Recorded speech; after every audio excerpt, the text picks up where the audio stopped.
അണ്ണാക്ക് പൊട്ടി ദുആ തൊള്ളയത്തെ കാറ്റാണ്ട് പോയി എന്നല്ലാതെ ഒരു ഫലം കിട്ടിയില്ല. ദുആ അല്ലാഹു തആല സ്വീകരിച്ചില്ല.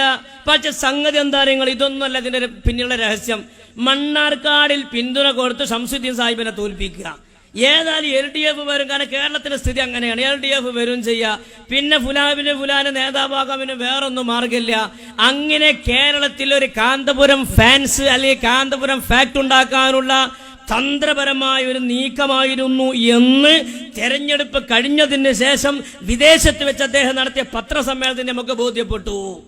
അത് ചില സംഗതികൾ പറയണ്ടെന്ന് കരുതിയാലും പഠിച്ചോനാണ് പറയിപ്പിക്കും. അങ്ങനെ അറബിയിൽ സബുഖുൽ ലിസാൻ എന്നൊക്കെ പറയല്, അതുകൊണ്ട് പറയിപ്പിക്കും പഠിച്ചോൻ. ചിലപ്പോൾ അതിൽപ്പെട്ടൊരു വാക്ക് നോക്കി നിങ്ങൾ എന്താ അദ്ദേഹം പറഞ്ഞാൽ, നിങ്ങൾ പത്രസമ്മേളനം ഏതാനും ദിവസങ്ങൾക്ക് മുമ്പ് ഈ ഇലക്ഷന്റെ റിസൾട്ട് വന്നതിന് ശേഷം അദ്ദേഹം വിദേശത്ത് വെച്ച് നടത്തിയ പത്രസമ്മേളനത്തിൽ അദ്ദേഹം പറയാണ്, അടുത്ത തെരഞ്ഞെടുപ്പിൽ, പത്രക്കാരോടാ പറയുന്നത്, അടുത്ത തെരഞ്ഞെടുപ്പിൽ ഏതായാലും ഇതിങ്ങനെയൊക്കെ കഴിഞ്ഞു പോകട്ടെ, അടുത്ത തെരഞ്ഞെടുപ്പ് വരുമ്പോൾ കേരളത്തിലുള്ള എല്ലാ ചെറു മുസ്ലിം പാർട്ടികളെയും സംഘടിപ്പിക്കാൻ നിങ്ങൾ മുന്നോട്ട് വരണം. ആരോട്? പത്രക്കാരോട്.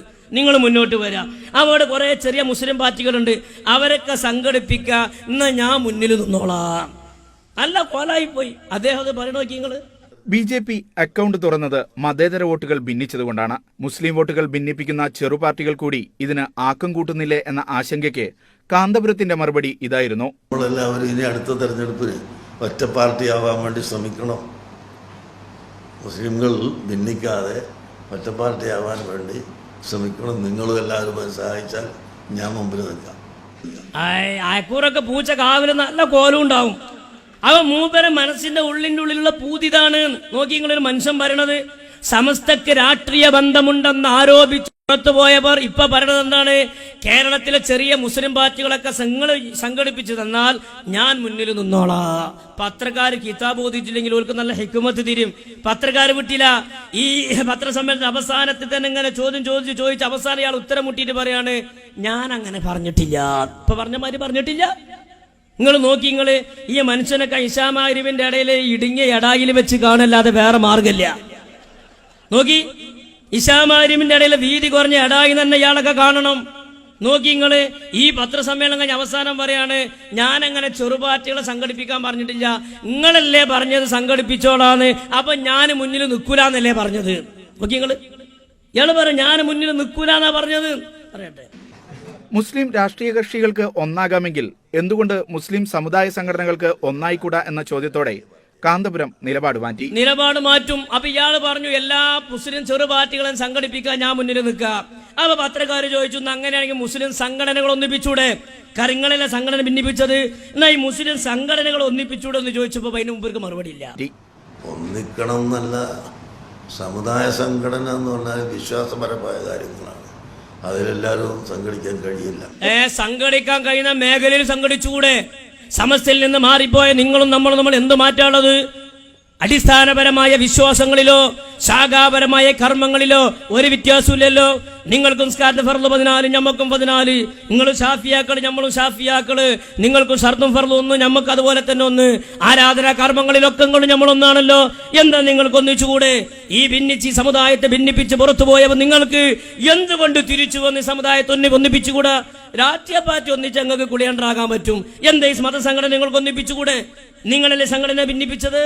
ഒറ്റപ്പാർട്ടി എന്ന ആശയത്തെയും നേതൃവാഗ്ദാനത്തെയും കാന്തപുരം തള്ളി.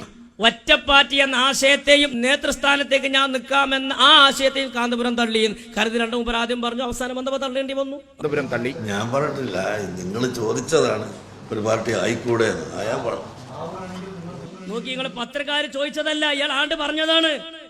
നിങ്ങളിപ്പോ അവസാനം എന്താ പറയുക? പത്രക്കാർ നിങ്ങൾ പറഞ്ഞതല്ലേ ഞങ്ങളൊക്കെ ഒരു പാർട്ടി ആക്കി തരാം, നിങ്ങൾ മുന്നിൽ നിൽക്കുമോ, നിങ്ങൾ ചോദിച്ചതല്ലേ? അല്ല, ഇയാൾ അങ്ങോട്ട് പറഞ്ഞതാണ്, നിങ്ങളൊരു പാർട്ടി ആക്കിയാൽ ഞാൻ മുന്നിൽ നിന്നോളാം. മൂല തല മുതൽ അവസാനം വരെ വരച്ചു. BJP അക്കൗണ്ട് തുറന്നത് മതേതര വോട്ടുകൾ ഭിന്നിച്ചതുകൊണ്ടാണ്. മുസ്ലിം വോട്ടുകൾ ഭിന്നിപ്പിക്കുന്ന ചെറു പാർട്ടികൾ കൂടി ഇതിന് ആക്കം കൂട്ടുന്നില്ലേ എന്ന ആശങ്കയ്ക്ക് കാന്തപുരത്തിന്റെ മറുപടി ഇതായിരുന്നു. നമ്മളെല്ലാവരും ഇനി അടുത്ത തെരഞ്ഞെടുപ്പിന് ഒറ്റ പാർട്ടിയാവാൻ വേണ്ടി ശ്രമിക്കണം.